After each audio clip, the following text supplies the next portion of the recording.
आपको देख के डर नहीं लगता कि इस देश के सबसे बड़े खाद्य ठेके एक आदमी के पास जा रहे हैं? आपको देख के डर नहीं लगता कि इस देश का पूरा डिजिटल और इंटरनेट सिस्टम एक आदमी के पास चला गया है?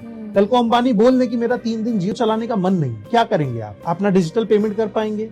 अपना ऑनलाइन बैंकिंग एक्सेस कर पाएंगे? तो ये मैं कोई स्वीट ड्रीम की बात नहीं कर रहा हूँ, ये हो सकता है। और वो बोलने की आज से हम 25% और एक्स्ट्रा कॉस्ट लगा रहे हैं क्योंकि इंटरनेट हमें महंगा पड़ रहा है। आपको तेल भी तो यही डर दिखा के बेचा जा रहा है ना महंगा, क्योंकि हमें महंगा पड़ रहा है। और जब सस्ता पड़ रहा था तो आपको सस्ता दिया गया था क्या? नहीं दिया गया था। तब भी गवर्नमेंट 34 से 38 रुपए टैक्स वसूल रही थी। तो सवाल ये है कि जो प्रोसेस इस पूरे 2014 से 24 के बीच में इस गवर्नमेंट ने डिसाइड किया है, वो प्रोसेस इतना स्मूथ है शोषण करने और खुद को सस्टेन रखने में कि भविष्य में कोई भी पार्टी सत्ता में आएगी तो इसी रोड मैप का इस्तेमाल करेगी और बेहतर तरीके से करेगी। तो रोड मैप बहुत गलत बन गया है, जिसमें 2-3 लोग पावरफुल हैं, जिसमें बंदरगाह अडानी के पास है, पोर्ट अडानी के पास है, फूड का स्ट्रक्चर अडानी के पास है, बिजली अडानी के पास है, सोलर एनर्जी अडानी के पास है, हवाई अड्डे अडानी के पास है, तो डिफेंस भी अडानी के पास है। तो देश भी अडानी को दे देते और मोदी जी थोड़े दिन गुफा में बैठे जहां से वो आए थे। क्योंकि जब देश का सारा स्ट्रक्चर आप एक उद्योगपति को दे रहे हैं तो हम उससे कैसे लड़ेंगे?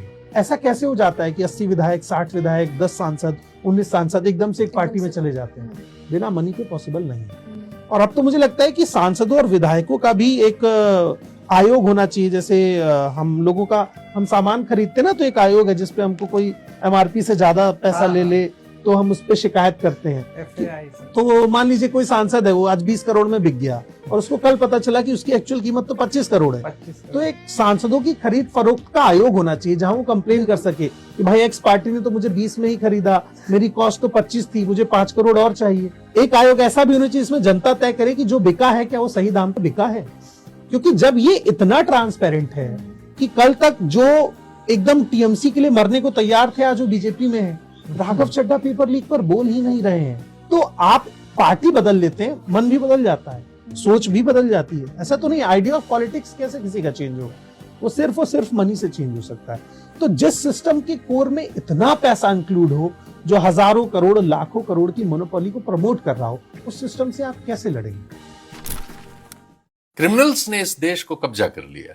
सारे जो संसद में बैठे हैं, आप आंकड़े लीजिए तो आदमी हिल जाए। 92% करोड़पति है।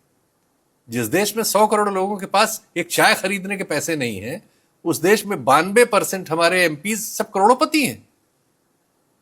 कोई राजनीति की थोड़ी कर रहा है। ठेकेदार, बिजनेसमैन, लुटेरे, ये सब राजनीति कर, अपराधी उत्तर प्रदेश में और मध्य प्रदेश में और बिहार में, यहां जितने माफिया सब अरबपति हैं।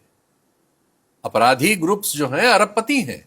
हेलीकॉप्टर्स हैं लोगों के पास। जो गैंग्स चलाते थे, जिनके नाम थानों में लिखे रहते थे, वो सब खरबपति हैं, सांसद हैं।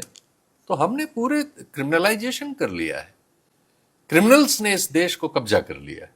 बाकी लोगों के लिए कुछ बचा नहीं है।